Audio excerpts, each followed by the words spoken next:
kresťan potrebuje evanjelium.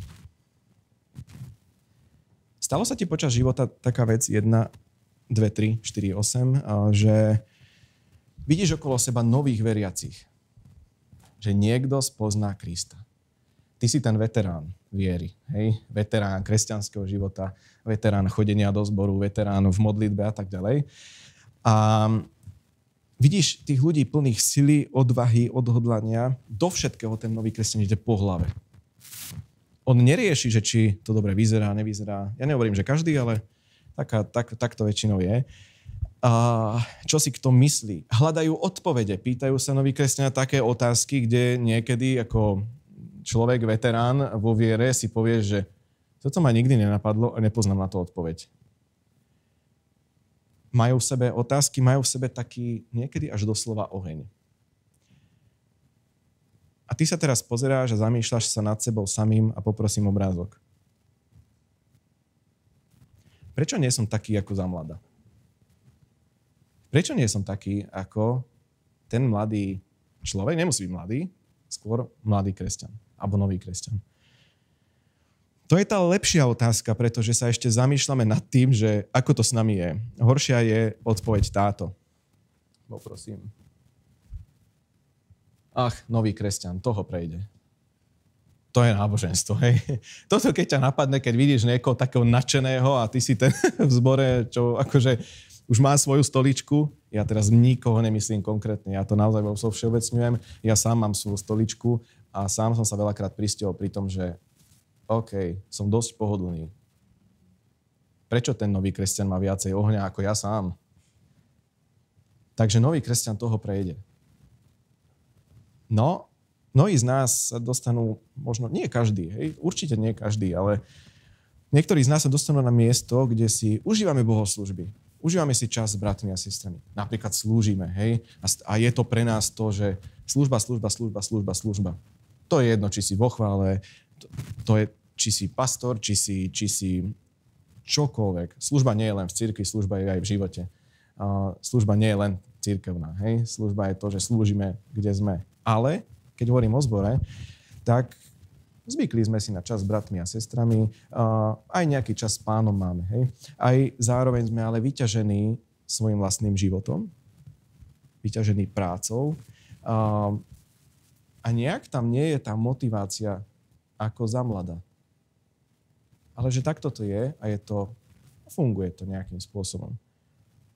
A nejde o to, koľko rokov máš. To za mladá môže znamenať, že máš 30 a spomínaš na to, aké to bolo, keď si spoznal Krista. Alebo máš 20 a spomínaš na to, aké to bolo pred 2 alebo 3 rokmi, že kde sa to podielo. A my sme práve preto dnes aj tu, aby sme poukázali na Božie slovo, čo o takýchto veciach hovorí a hlavne, aby zmenilo naše srdcia a naše postoje. Aby sme možno nabrali, že nový taký dých, nový oheň, ako možno ten mladý kresťan, ktorý je hladný po úplne všetkom. A začnem teda prvým veršom, 1. Korinským 15:10. Pavol hovorí zaujímavú vec. Z Božej milosti som to, čo som a jeho milosť nebola vo mne márna. Veď som sa namáhal viac ako oni všetci, vlastne ani nie ja, ale Božia milosť, ktorá je so mnou. Nad týmto sa dá týždeň rozmýšľať, že čo ti to vlastne dá. A Pavol ukazuje takú jednu fakt zaujímavú vec, že Božia milosť v ňom nebola márna.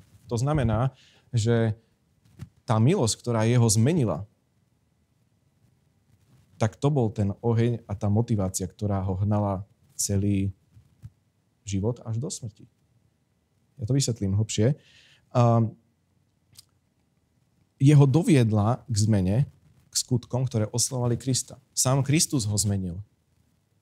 Ale čo bolo tým, čo sa udialo? Dostal milosť za jeho previnenia a priestupky. Dostal nový život. A dostal Ducha Svätého. Ale to, že milosť sa udiala na jeho živote, že Boh nám poskytol milosť, tak to bolo to, čo jeho poháňalo. A hovorí, že sa namáhal viac ako ostatní, ale nie on, ale Božia milosť, ktorá je s ním. A teraz tu je také obrovské tajomstvo, že čo je milosť? Keď človek spôsobí zločin, existujú o tom dôkazy a urobil to, nie je falošne obvinený. Spôsobil zločin, sú dôkazy, urobil to ale súd, vladár alebo niekto mu udelí milosť. Nám sa stalo to, že za naše hriechy a za naše priestupky išiel Kristus. Predstav si, že by si spôsobil nejaký zločin a niekto iný, kto je úplne bez viny, povie, že ja si to za teba zoberiem. Boh je teda ale spravodlivý. Nemohol nechať len tak veci. A nemohol, on pre naše viny musel niekto niesť trest. Boh si nemohol rozmyslieť, že a tak zrušíme to všetko. To je jedno. Nie. Za naše viny niekto musel niesť trest. A ten niekto bol Boží syn. Poslal svojho syna na kríž a ten zaplatil cenu za naše hriechy. Zaplatil výkupné, zaplatil cenu. Tú sumu, tú čiastku, ktorá bola vyžadovaná. Svojím životom. Odpustok si nedokážeš kúpiť. Boh poslal teda svojho syna. Nebolo to a teraz počujete toto, nebolo to z výpočítavosti. Nebolo to z hnevu, čo Boh urobil. Nebolo to z pýchy. Boh si nepotreboval nič dokázať. Že tak pozrite, ja vám to vyrieším. On nás nestvoril preto, aby nás zdrvil, zničil a potom ukázal, že a čo bude s vami? No, pokašľali ste si to, tak trpte. On nás nestvoril na to, aby sa s nami zahrával, ako keď si dieťa, hráš sa s vojakmi a jednoducho motáš tie figurky, len chytáš a nejako fungujú, hej, ako Toy Story. Boh nás stvoril za jednu jedinú vec, lebo chcel niekoho milovať. To je to najhlbšie uvedomenie, čo potrebujeme ako kresťania, že Boh nás stvoril preto, aby nás mohol milovať, nie preto, aby nás trestal. Poprosím obrázok. Dielo na kríži bol čistý akt lásky. Nie Božieho hnevu, nie Božej nenávisti. To bol akt lásky. Najväčší, aký kedy kto urobil, bolo to, že otec poslal svojho syna a že ten syn išiel a že zomrel na kríži za to, čo nemusel, ale zomrel za tých ľudí, za ktorých miloval.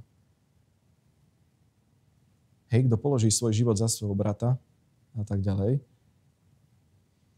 Takže najkrajšia, najvýznamnejšia skutočná udalosť dejín ľudstva je toto. Nie vynález pice. Mám ju rád, ale toto je oveľa, oveľa dôležitejšie. Dobre. Milosť je prejav Božej lásky a jeho podstaty. Boh je taký. Boh je láska. Hej? Boh je spravodlivý. Boh je proste láska, ale milosť je aj tým prejavom jeho lásky. To, že dal milosť, tom je hromada lásky. Keď čítaš starú zmluvu, hej, môj otec mal strašne rád starú zmluvu, ja tiež a mám. Ale keď čítame starú zmluvu, môže sa zdať, že Boh nie je taký dobrý. Vidíme rôzne príbehy, rôzne zvláštne príbehy, ktoré sa snažia popísať Boha, že OK, toto nevyzerá ako dobrý Boh, toto vyzerá skôr ako krutý Boh. Ale keď budeme čítať nie zmluva, ale zákon, hej, starý zákon, bez toho, aby sme sa stále dívali na kríž, že vlastne čo bolo výsledkom tých udalostí, ktoré sa diali, alebo predzvesťou, keď budeme bez toho sledovať starý zákon a budeme ho čítať a nebudeme mať na očiach Ježiša, že v ňom vlastne bola prejavená milosť, láska a Božie srdce, tak sa môžeme dostať do pochybnosti, že Boh není asi taký dobrý. Boh ma chce zničiť, Boh ma chce strestať. Ale toto je to, že Boh Boh nie je v čase, hej, nefunguje v čase. Ani ho nikto nestvoril a ani nezomrie. Boh je. Boh sa nezľutoval v nejakom bode, že Adam a Eva to pokazili, tak poďme to vymyslieť. Že keď už to inak nejde, tak ja dám asi Krista. Čo, ideš? Tak idem. Zašlo to až tak ďaleko. Písmo hovorí, že je to jeho vlastne prapôvodný zámer. Že Boh to už dávno plánoval, čo sa udeje na kríži. Nie, že sa niekde v čase rozhodol. A Efeským 3, 7 až 12, v evanjelickom preklade zámerne, Pavol hovorí o tom, že aj pohania, čiže my máme prístup k Božej milosti. Hej? A teraz počúvajte toto. Hej? Jeho služobníkom som sa stal z daru milosti Božej, danej mne pôsobením jeho moci. Mne najmenšiemu zo všetkých svätých dostalo sa milosti, aby som evanjelium o nepochopiteľnom bohatstve Kristovom. Zastavme sa. Evanjelium o nepochopiteľnom, proste nepochopiteľnom bohatstve Kristovom zvestovalo pohanom. 9. A vysvetlil, aká je správa tajomstva skrytého odkedy? Od vekov. V Bohu, ktorý stvoril všetko. Aby tak teraz kniežatstvám a mocnostiam v nebesiach oznámená bola cirkvou rozmanitá múdrosť Božia, podľa predvekého ustanovenia uskutočneného v Kristovi Ježišovi našom Pánovi. Niekedy sú tie vety komplikované, ale niekedy moc rýchlo čítame a nenecháme Ducha Svätého, aby nám ukázal, že čo to k nám hovorí. Hej, 12. V ňom sa odvažujeme pristupovať s dôverou skrze vieru v Neho. Evanjelium o nepochopiteľnom bohatstve Kristovom. Božím zámerom bolo stvoriť človeka, aby mal koho milovať. Stal sa príbeh Adama a Evy. Mali slobodnú vôľu. A my sme sa stali oddelenými od Boha. To je to základné učenie. Všetci sme zhrešili a každý stratil Božiu slávu. 100-krát sme to počuli, vieme a na základe toho sme vlastne prijali Krista. Lebo sme si uvedomili, že ja si sám nepomôžem. Je tu Boh, ktorý ma chce milovať a zadarmo mi ponúka dar milosti.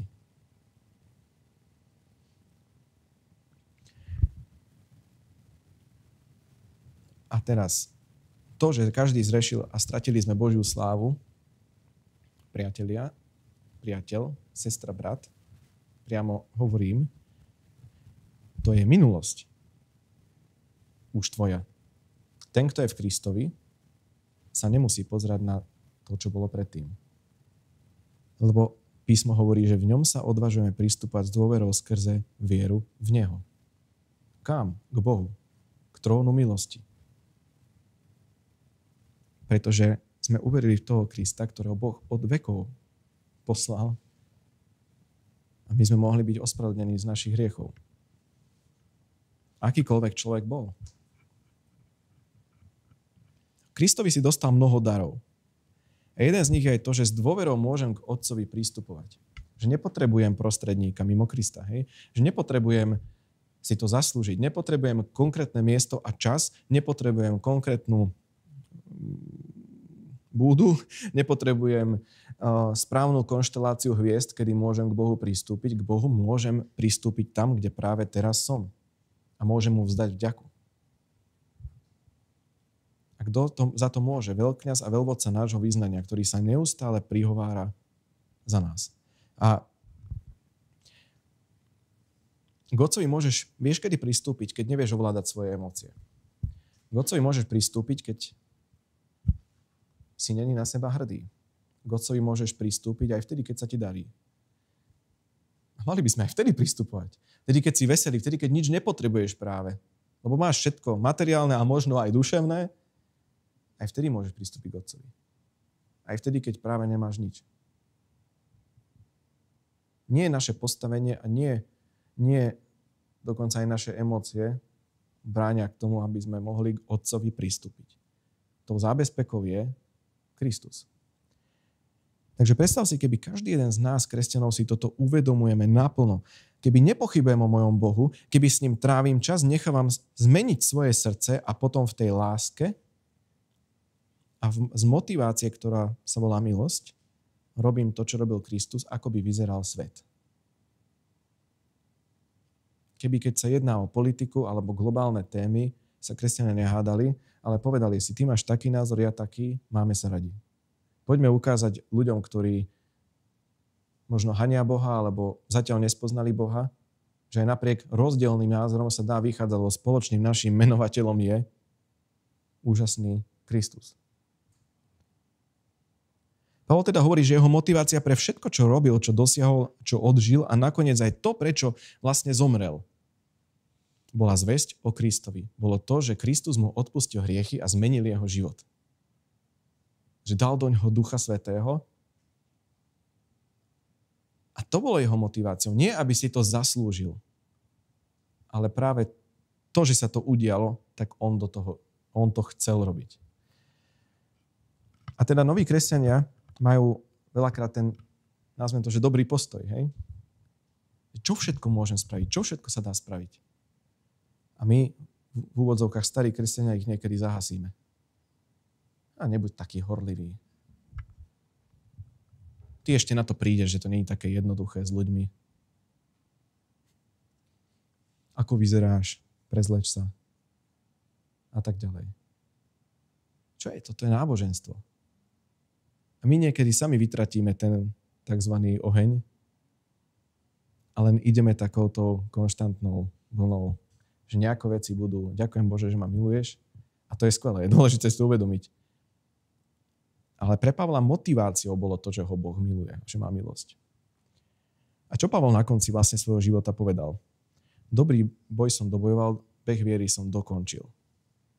Na konci života vedieť, že som spravil všetko, čo bolo Božím zámerom, alebo byť nie, že hrdý na seba, ale že z úžasnej Božej milosti toto sa mi podarilo za môj život a teraz idem k tebe, to je sila. A to mne niekedy nedá v úvodzovkách spávať. Lebo keď sa okolo teba dejú takéto situácie, že žiaľ naši blízky odídu, tak sa potom človek tak aj zamyslí nad sebou samým, že keby som ja bol na tom mieste, ako by som chválil Boha? A ja teraz nevyzdvujem mojich rodičov a nechcem to ani tak často pripomínať, ale to je pre mňa najživší skúsenosť vidieť človeka chváliť Boha aj v takých chvíľach. Takže jednoducho potrebujeme si uvedomiť, akú radosť a úžasnú nádej máme vlastne od Boha, že aj keď príde búrka, tak náš dom je postavený na skale a my tou búrkou prejdeme. Ale neznamená, že ona nepríde. Ale môžem mať v ňom pokoj, v ňom istotu a nebáť sa, aj keby som išiel dolinou. Hej? Dobre, takže ako čas prejde, tak niekedy si tak ustálime, možno zakopneme, niečo pokazíme a potom čo príde? Obvinenie. To je bomba. Hej? To je najlepšia vec, čo existuje, teda tá negatívna. A diablová zbraň je obvinenie a ty nie si dosť dobrý. Ty nie si dosť dobrý pre Boha. Ty si dokonca odpad, ty si na nič hodník, ty si proste zlý človek a nezaslúžiš si. Nie, nikto z nás si nezaslúži Božiu milosť, ale bola nám daná darom.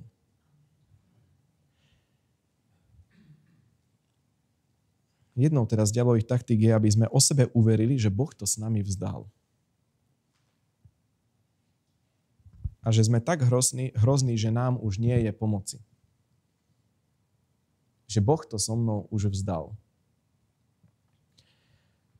Diabol nechce, aby si žil v tom, že si novým stvorením. Nechce, aby si žil v tom, že máš prístup k Otcovi, aj keď si pochybil. Nechce, aby si žil v tom, že tvoje modlitby sú vypočuté. Nechce, aby si žil v tom, že Kristus je v tebe. Nechce, aby si žil v tom, že v jeho mene máš moc. Nechce, aby si žil v tom, že Boh sa pozerá na Kristovu krv, ktorá prikrýva tvoj život. A on nechce, aby si žil v tom, že Boh sa prvý sklonil k tebe a má priazeň naproti tebe väčšiu ako ty sám k sebe. Má väčšiu lásku k tebe ako ja sám k sebe. Robí všetko preto, aby použil najstaršiu taktiku a tu poprosím zobraziť. Naozaj Boh povedal. To bola vraj otázka. Naozaj Boh povedal. Toto používa celú históriu ľudstva. Naozaj je Boh taký, ako povedal. Naozaj to Boh povedal. Naozaj to hovorí písmo. Naozaj je taký dobrý. A diabol použije všetky dostupné prostriedky, dokonca aj písmo. A vieš prečo?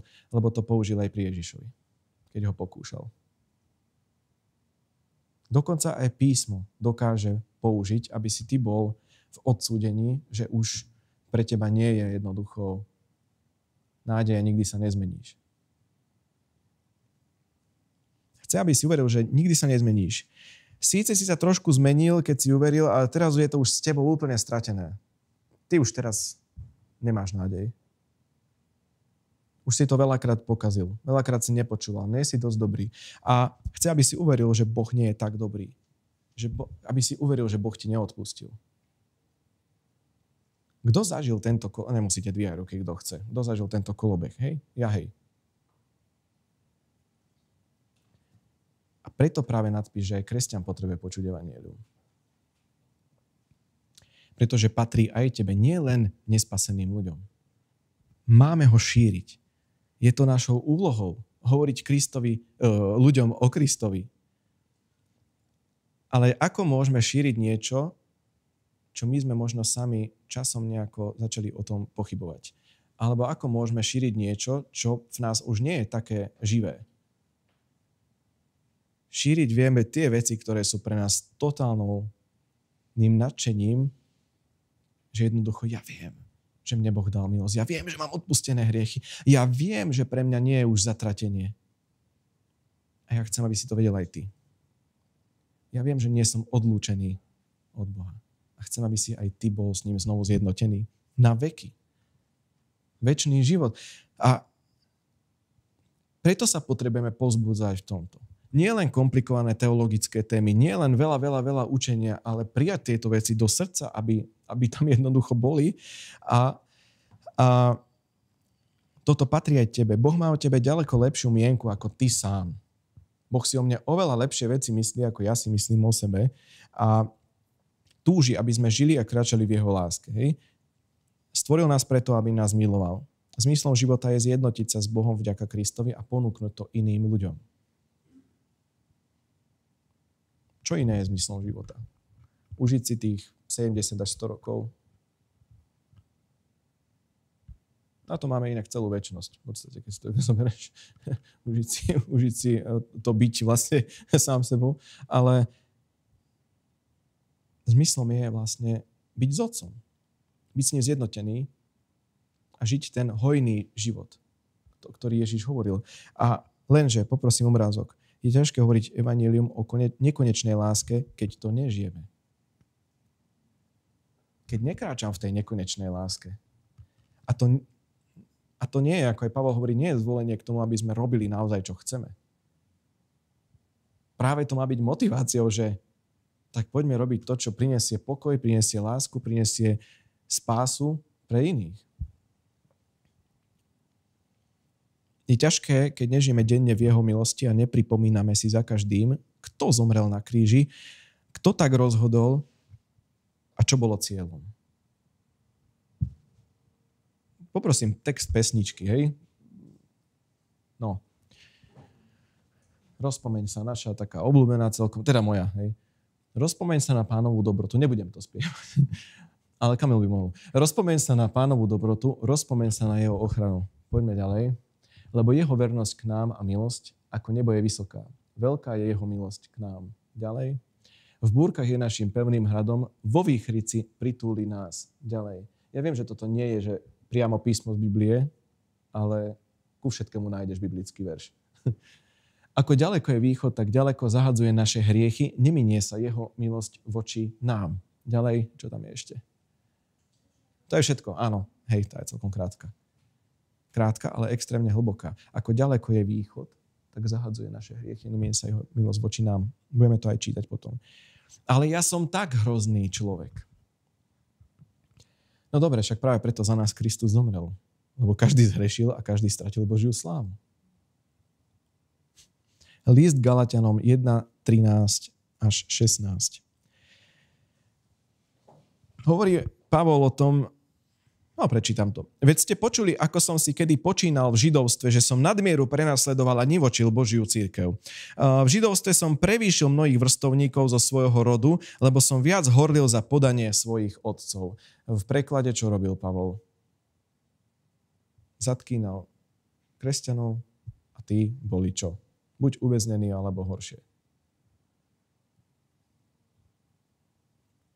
Nadmieru som prenasledoval a nivočil Božiu cirkev.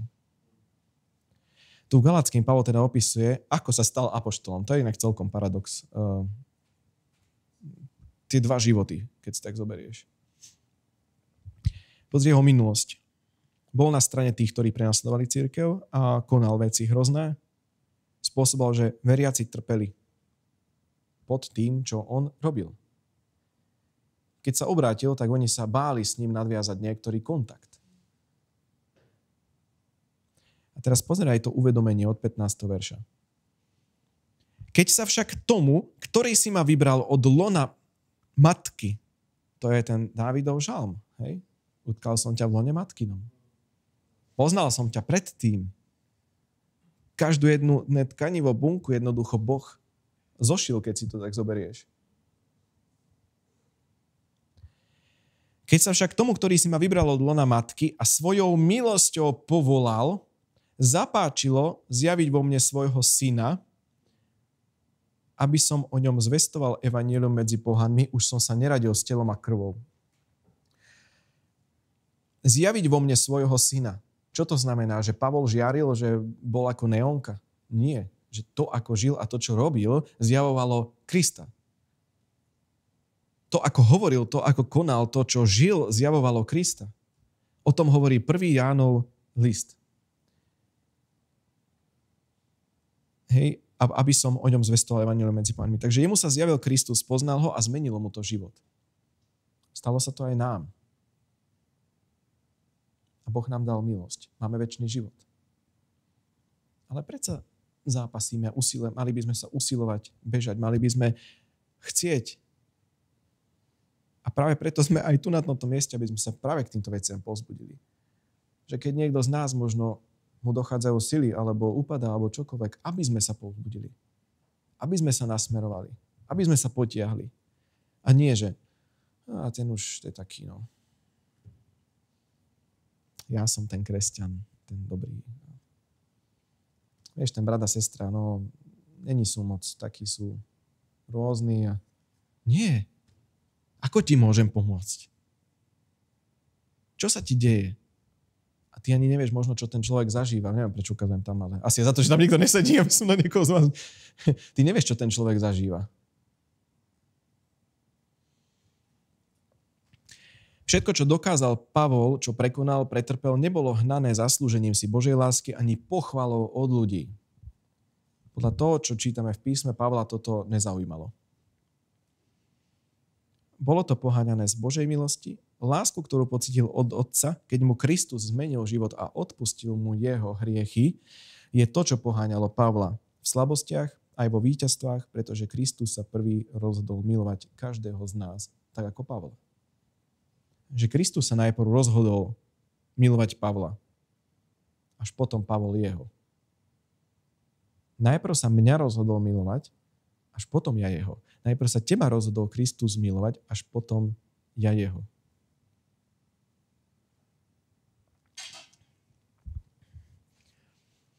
A v Pavlovi započal proces. Nevieme, ako dlhý presne. Ale ten proces je celoživotný, inak zmeny. Ale ešte bolo o ňom povedomie, že je to asi ten, čo prenasleduje cirkev. Nespojíme sa moc s ním a pritom už horlil za evanjelium, za Krista. Ale teda započal v ňom proces. Pavol sa menil. To nebolo, že v ten deň sa zmenilo úplne všetko v jeho živote, veď toto človek tak nefunguje. Dokážu sa obrovské veci zmeniť aj zo dňa na deň, ale potom niekedy potrebujeme my zabrať, a tak to väčšinou je, že Duch Svätý nám ukazuje, že to by si mohol, toto by si mohol, tamto by si mohol. V tvojom srdci je toto, tamto, hento. No a poď do toho. Teraz máš slobodu a máš moc a máš slovo a máš Krista, s ktorým to môžeš všetko zmeniť. Nemyslí si, že však Pavol sám o tomto procese píše, takže Pavol sám toto musel jednoducho žiť. A napísal teda väčšinu Nového zákona. Ide o to, že Pavol bol človek, zápasil s telom, zápasil s charakterom, jednoducho s dušou. A ako sám hovoril na mnohých miestach, čo sa mu stal Kristus?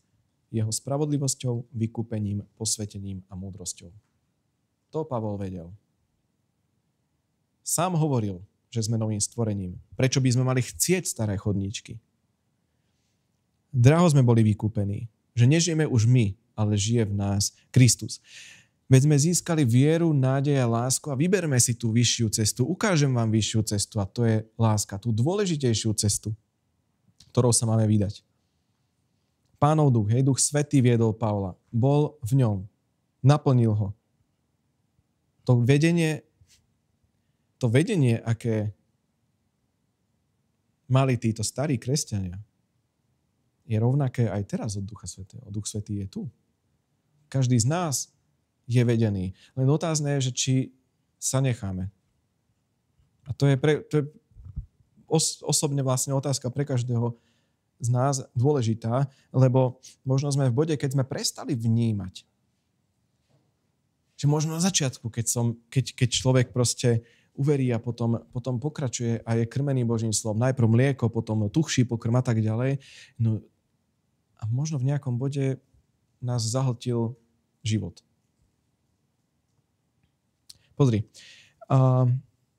možno máš málo času, možno máš veľa starostí.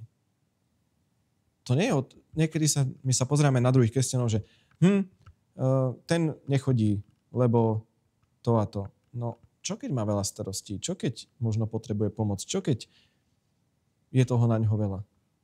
Zase sa len vraciam k tomu, že sme tu jeden pre druhého.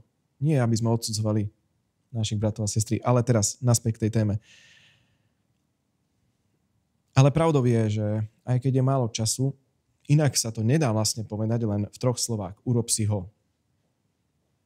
Urob si čas. Nejde o to, že urob si čas na cirkev. Urob si čas na Pána.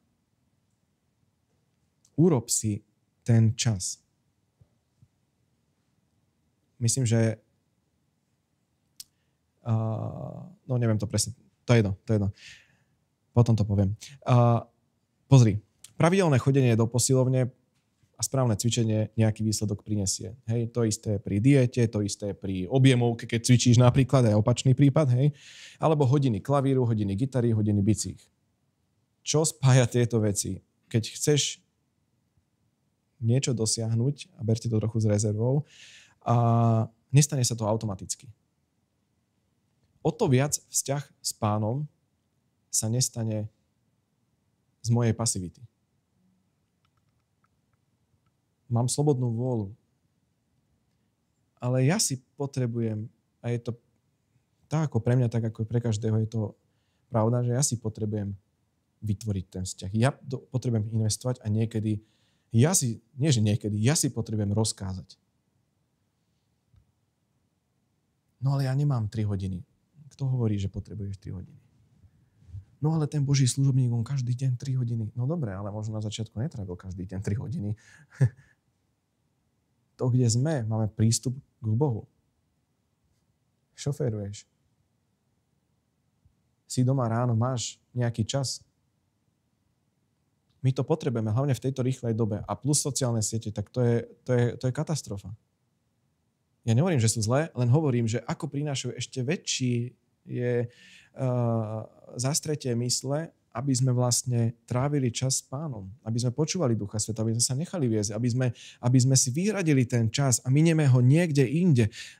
Toto je to, čo sa mnohým z nás, alebo všetkým niekedy deje. A my si potrebujeme niektoré veci pevne stanoviť. Napríklad denný harmonogram. Keď si nevyhradím čas s Pánom, tak ho nebudem mať. Je vo mne, som novým stvorením. Toto všetko je pravda. Ale on nás pozýva do bližšej a bližšej intimity.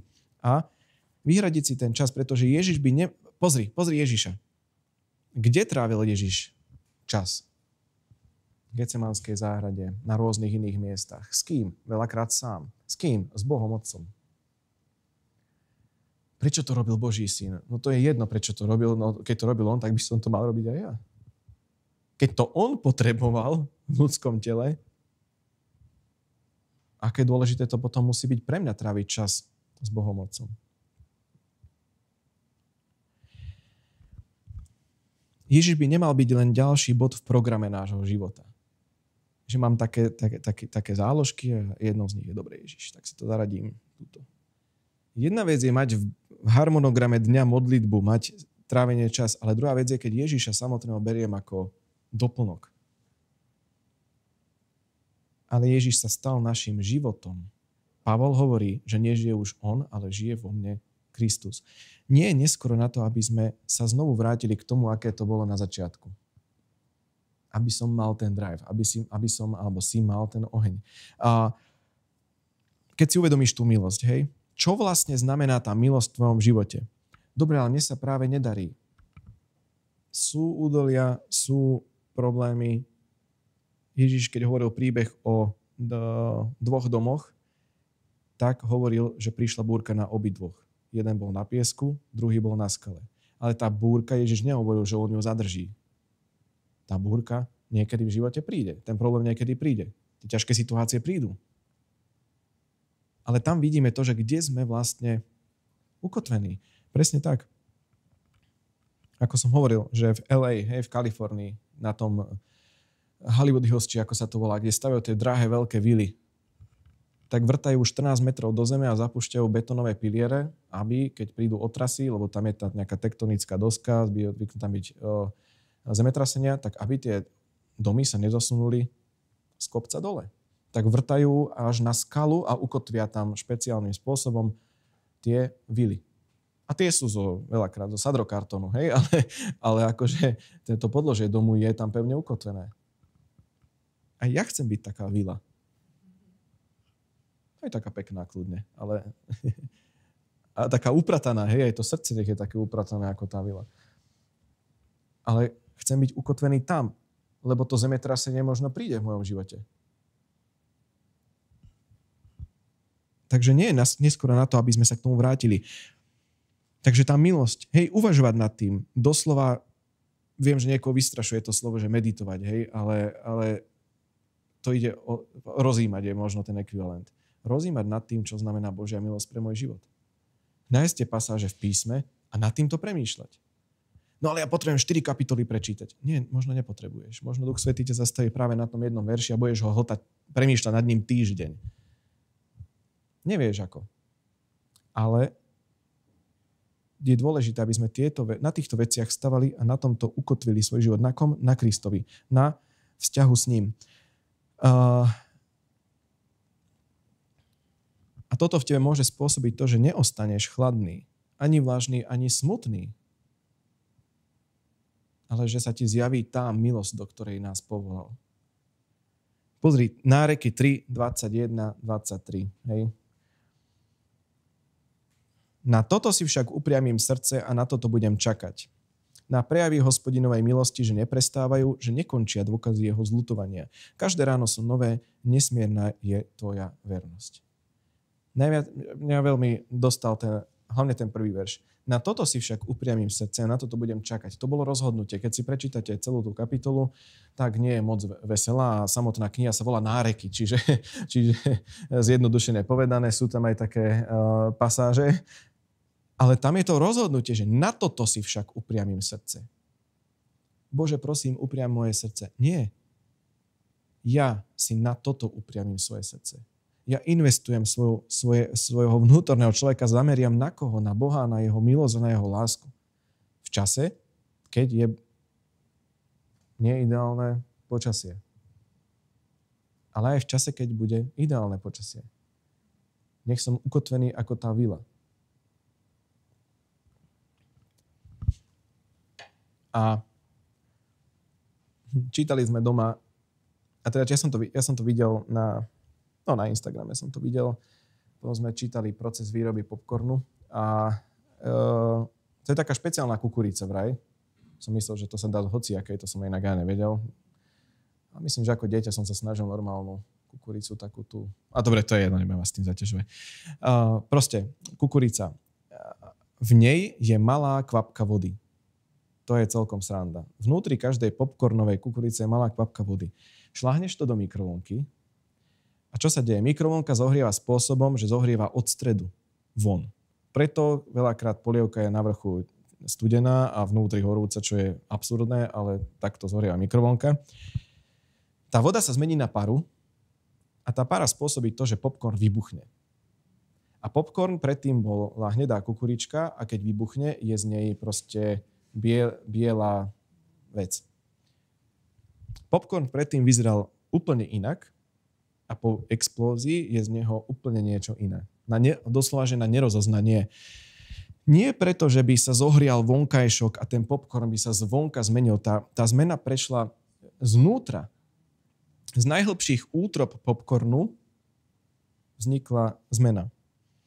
Keď si v Kristovi, si novým stvorením a dostal si Ducha Svätého ako pečať prísľubenia, ako závdavok, ako radcu, ako sprievodcu, máš Ducha Svätého. Si v Kristovi, máš Ducha Svätého. A teraz, ako kráčame v poslušnosti a v poddanosti Kristovi. Ježiš, som tu. Čo je tvoj plán? Som tu. Nie ja moje ego, nie ja moje schopnosti, ale ty vo mne. Som tu. Nechce sa mi ísť do toho, k čomu ma ty povolávaš, ale už nežijem ja, ale žije vo mne Kristus. Čo sa deje? Vnútro sa zohrieva a Duch Svätý tlačí na tú škrupinu, ktorá obaluje tú kvapku vody a nakoniec vyzerám inak ako predtým. Zmena sa deje vždy znútra von. Veľakrát sa chceme zvonka zmeniť. Strašne veľa si toho naložiť. Hneď robiť dobré rozhodnutia. Hneď byť lepším človekom, ako som bol včera. Lenže to sa nedá, lebo tá zmena prebieha zvnútra. A hlavne, mikrovlnka to zohrieva tak minútu 30. Za minútu 30 sa moc človek nezmení. V našom prípade je to nejaký čas, kto vie aký, ale ak budem svoje srdce že orientovať na Boha, a pokazíš to. Napríklad chceš byť lepším človekom pre svojho partnera doma. A si tak dobre nastavený a tak nejak sa darí a potom sa zrazu objaví starý Benjamín. Hej? Alebo starý Martin, alebo stará Ivetka. A tá druhá milovaná polovička ti povie, že veď stále si rovnaký. Možno sa to udeje. Ale ak budem stále a neprestane preorientovať svoje srdce na Boha, budem s ním tráviť čas, budem s Pánom, tak nejaký čas potrvá, až nakoniec bude z teba ten biely popcorn. Ale vždy to trvá nejaký čas a chce to naše odhodlanie. Trpezlivosť. Tak ako čakáš na jedlo, kým sa ti ohreje, či v hrnci, či v mikrovlnke, či to je jedno, máš trpezlivosť. Tak niekedy aj v tomto potrebujeme trpezlivosť, alebo skôr vždy. Hlavne, keď trávime čas s Bohom, lebo nevidíš zo dňa na deň veľakrát zmenu. Lenže tá zmena sa deje vnútri, v tej kvapke vody.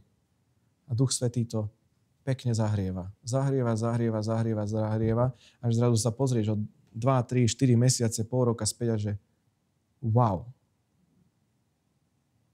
Veci sa naozaj zmenili vo mne. A nezabudni na toto, hej? Poprosím. Boh nás nemiluje, až keď sa zmeníme. Boh nás nemiluje, až keď sa zmeníme. Miluje nás, aby sme sa mohli zmeniť. Že jeho láska a tá milosť je pre mňa motiváciou, aby som sa ja zmenil. Ja sa nemením preto, aby ma Boh miloval. Ale sklzame do toho, ja neviem ako vy, ale ja som sa tam už viackrát v živote našiel. Že sa snažím si zaslúžiť Božiu lásku. A potom si uvedomím, že nie, čím si ja chcem zaslúžiť. Ja si to nedokážem zaslúžiť. Žiadnym skutkom. On ma miluje, a ja vďaka tomu sa môžem zmeniť.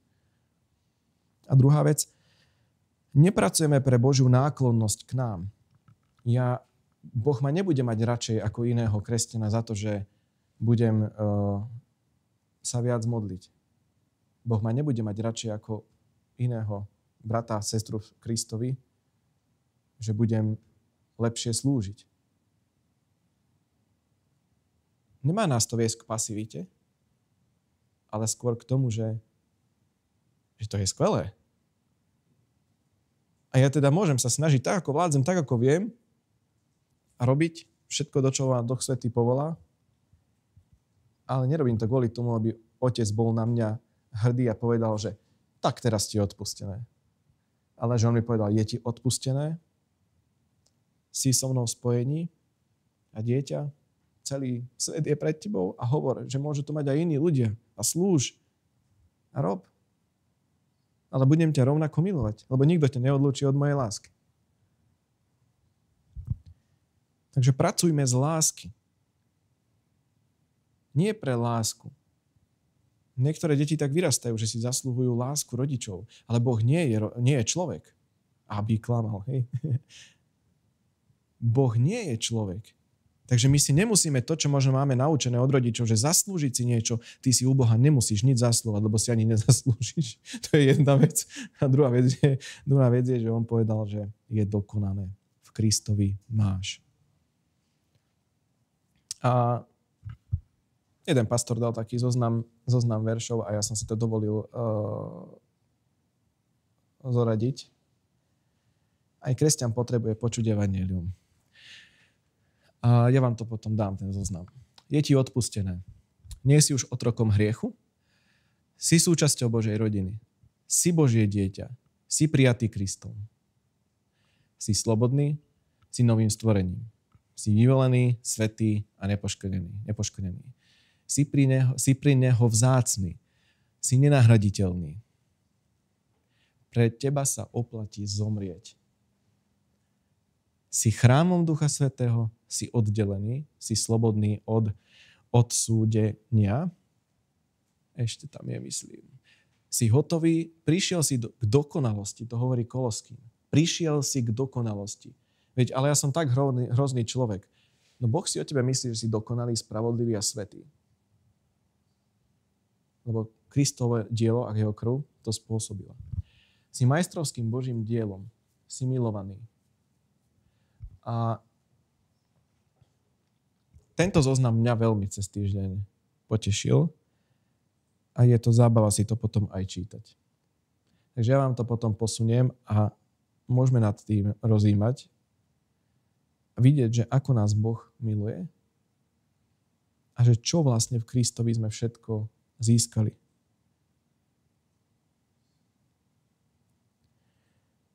Nezaslúžená milosť.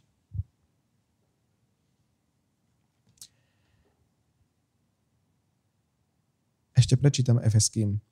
Trochu dlhšiu pasáž, ale je to 1, 3 až 14. Požehnaný Boh a Otec nášho Pána Ježiša Krista, ktorý nás požehnal všetkým duchovným požehnaním. Cez naše spoločenstvo v Kristových nebesiach. Veď ešte pred stvorením sveta si nás vyvolil, aby sme boli pred ním svätí. Chápeš to? Lebo ja nie. Pred stvorením sveta si nás vyvolil, aby sme boli pred ním svätí a nepoškvrnení v láske. Bol to jeho zámer. To, že si spoznal Krista, bol Boží zámer. To, že ti bolo odpustené, bol Boží zámer. Ešte predtým, než stvoril tie krásne hviezdy, ešte predtým, než stvoril tie tajomstvá vesmíru a čierne diery a čo tam všetko je, čo mňa tak veľmi zaujíma vesmír. Ešte predtým, než to utvoril a vdýchol život do zvierat a vdýchol život proste do prírody, do všetkého, ešte predtým všetkým on si nás vyvolil, aby sme boli pred ním svätí a nepoškodení v láske. To môj mozog požehnaný, nie jednoduchý, som chcel povedať jednoduchý, nepoberá. Aká je tá vzácna, veľká milosť a Božia láska. Podľa milostivého rozhodnutia, 5. verš, podľa milostivého rozhodnutia svojej vôle nás predurčil, aby sme skrze Ježiša Krista dostali synovstvo. On sa milostivo rozhodol. Nie ja som sa rozhodol. Vysvetlím. Lebo niekedy kráčame v tom, že ja som kresťan, ja som uveril v Krista. A čo ty? Ja mám večný život, ty ideš do pekla. Ja toto moje dielo, moje skutky veľké. A čo ty? A to sú takí kresťania, to sú tam takí kresťania. Podľa milostivého rozhodnutia svojej vôle, Boh sa milostivo rozhodol, podľa svojej vôle nás predurčil, aby sme skrze Krista dostali synovstvo. To, že som Božie dieťa, je vďaka len a len Bohu. Ale dal mi slobodnú vôľu, ja som povedal, že áno. Ty si povedal áno. Ale kto som ja, môj Boh, ako spievame? Že ruky mi dvíhať chceš. Kto som ja, môj Boh?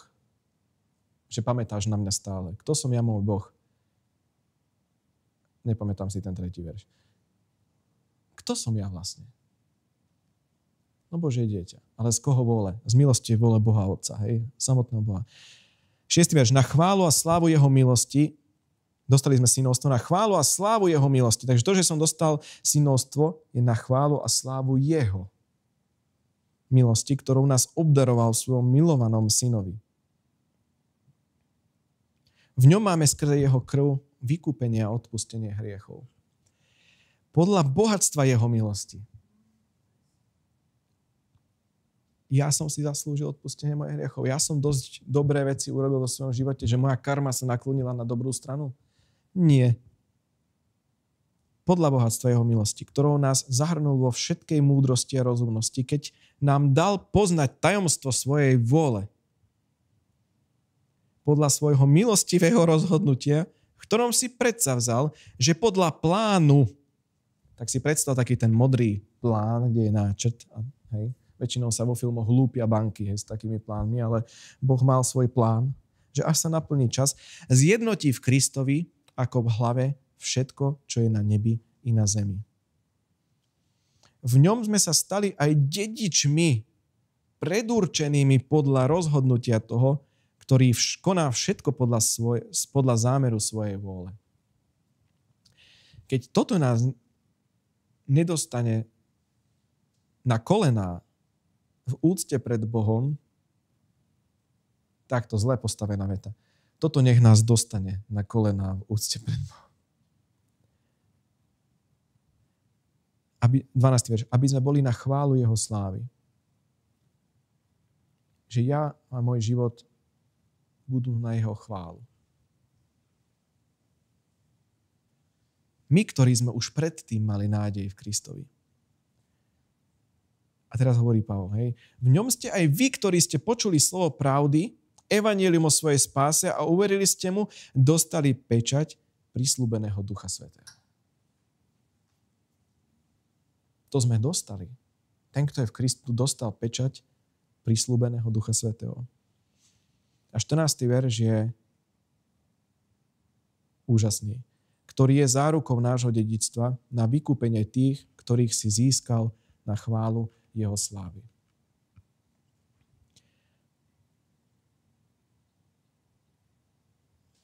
Ten zoznam, aj toto, čo sme dneska čítali, spoločne cez týždeň, skúsme sa tomu venovať. Vyhradiť čas. Ja nehovorím ako, že musíš to robiť. Ale toľko múdrosti, ktorá v tom je, a uvedomenie si, že aký dôležitý si pre Boha. Že sa sklonil k nám a že akú dôležitosť pre neho má ľudstvo vlastne. Že aký je on dobrý. Nám k čomu dopomôže? No ísť bližšie k nemu. Takže každého chcem len povzbudiť, aby sme sa zamerali na vzťah s ním aj vo chvíľach, keď máš toho veľa. Aj keď ťažko ide práca, možno biznis, možno rodina, možno vzťah, možno výchova. Aj v týchto chvíľach práve on je tým, kde potrebujeme ísť. Hlavne v tých veselých, tedy keď všetko fičí. Na to nezabúdať.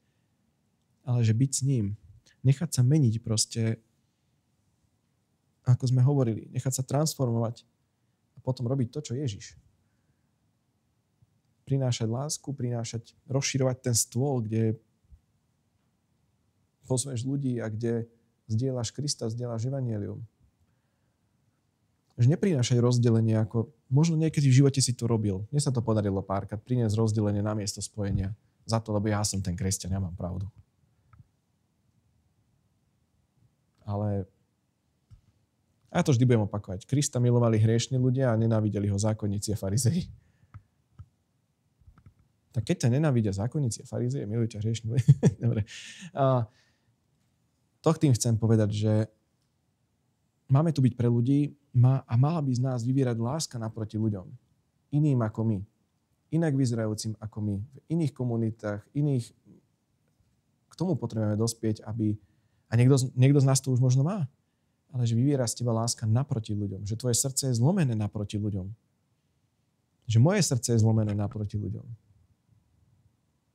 K tomuto nás vedie Božie slovo.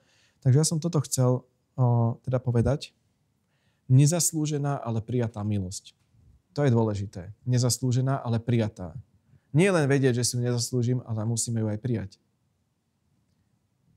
Možno si v takom bode života, keď musím trošku viac robiť, aby ma Boh miloval. Nemusíš viac robiť, aby ťa Boh miloval, ale môžeš robiť preto, lebo ťa miluje. Hej? Tá logika, treba nad tým trochu pouvažovať. Pribehni k Bohu, aj keď to bolo už dlho. On ťa miluje. Pribehni k nemu, aj keď to bolo už dlho. Dlho sme sa nevideli.